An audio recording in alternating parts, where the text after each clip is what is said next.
What's going on, everybody? Nick Hamilton here at Snoop Dogg's compound, where we had the press conference for I Wanna Thank Me tour. That's right, Snoop Dogg's latest album. He's now taking on tour along with guys like Warren G, OT Genesis, Trader Truth, and yes, RJ, known as Mr. LA, will also be on the tour. We had an opportunity to speak with Snoop Dogg, Warren G, RJ, and a host of others. So make sure you stay tuned and keep it locked right here. Make sure you follow me on all things social media at Nick Hamilton LA.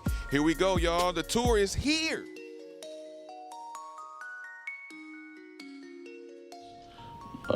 It's an artist that my mama introduced me to as far as rapping. Like the whole game, period. It's when I started rapping, like it's when I started, you know what I'm saying, learning game and learning the rules to the game and all that. And for everything to come to fruition, now I'm on this tour, opening up for him. It's like big, it's like major, it's like, you know what I'm saying? It's like an honor of all honors, really, you know what I mean? Especially being off, you know, just now getting off a tour to jump right back on tour, you know what I'm saying? It's like I'm going from a stage with one legend to the next legend, you know what I'm saying? It's like great, you know what I mean? Especially for me in my career, it's like, it's big, a real step.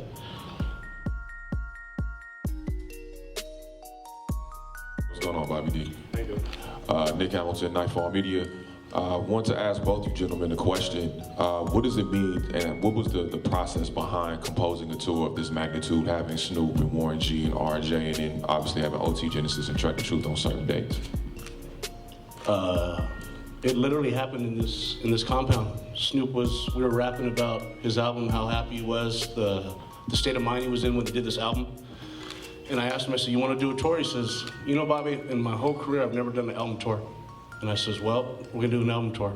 And he says, I want new blood, I want old blood, I want blood. So he said, I want RJ, I want OT, I want Warren, and Trader Truth. And I made a phone call, we made it happen. Here we go.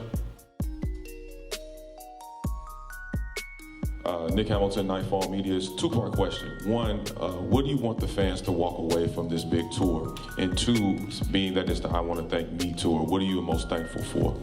I want the fans to walk away with a great experience from some artists that young generation, old generation, and in the present, to just be able to enjoy a show with a complete performance from people that got great music and that genuinely love each other and love being around each other and love each other's music. So I think it's the same fan base. I think RJ's fan base is my fan base, Warren G's fan base is our fan base.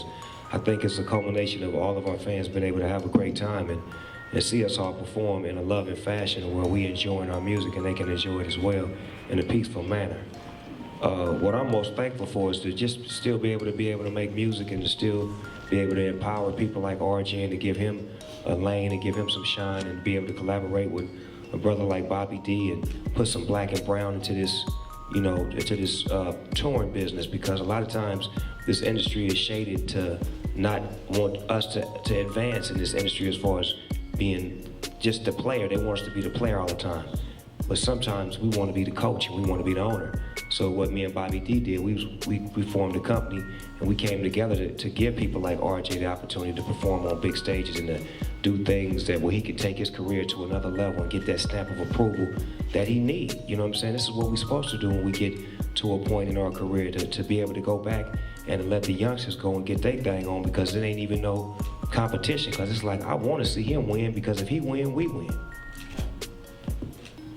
Thank you. Well, it wasn't about what was going on. It's about what we doing. What me and Bobby D are doing. We're putting a new face in the game. They're not used to seeing black people and brown people work together, especially in a positive light. And then we doing business.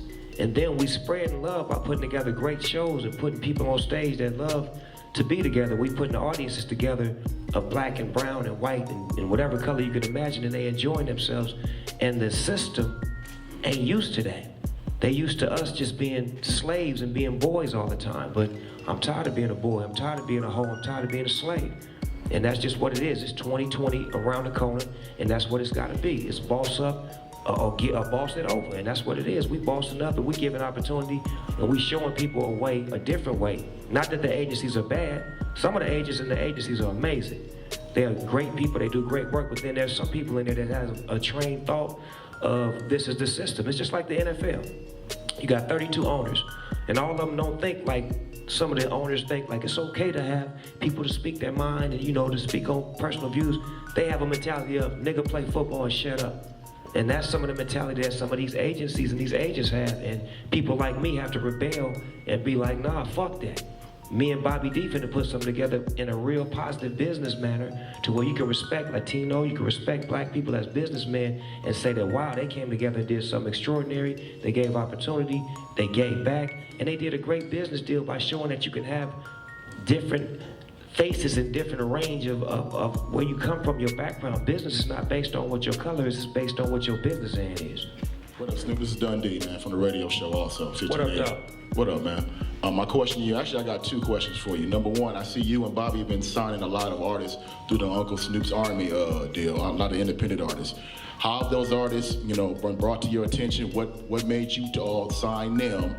Number two, this question is for all of you.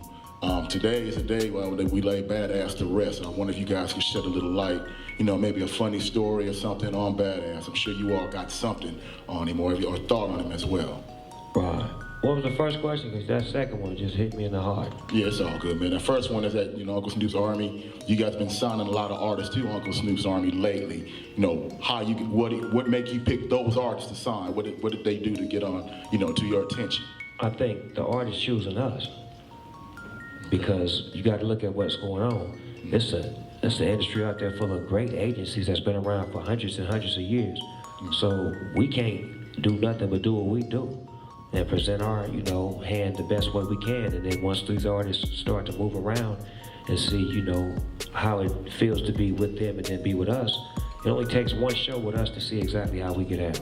How we treat you, how we lay it out, how the fans love you, how you perform in front of your fans, your audience, how you're able to get your money ahead of time, how you're able to, have a clear show, a clear head, it's a peaceful journey for you.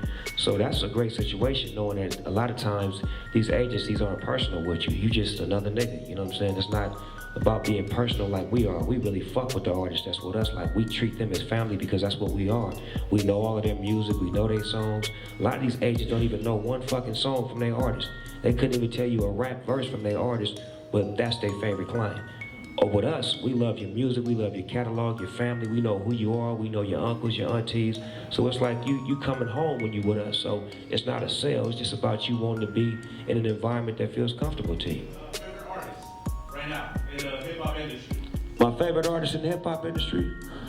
I can't front, I like the Baby. That motherfucker hard. I like that little nigga, he hard. His videos is hard, he rap hard. I like the Baby. That's one little nigga that I definitely would be trying to get a song with. You know what I'm saying? I told y'all I don't be chasing niggas, but I'll be on that nigga wingtips. Thank you, everybody. Now they're gonna stand up for pictures. Hold on one second. Let me say something about that Badass question that you asked. We don't ever want to disrespect the memory of my loved one. Badass Jamar Stamps, a.k.a. Badass from the LBC crew. That was my little homeboy. Badass was such a loving spirit. He was a funny guy. He was a great rapper, a great writer. For those who don't know, Badass wrote my verse on Just Dippin'. Badass wrote a lot of songs for Snoop Dogg behind the scenes. He did a lot of, helping me with designing my rhymes and my lyrics early on, like a ghostwriter when we was creating Death Row Records and the LBC crew. That was my little homeboy. I love him for life. He was a great inspiration, a great person, a fun person to be around. He loved to talk shit about people. And I'm gonna end it like that by saying, we love you, Badass, and your spirit will live on.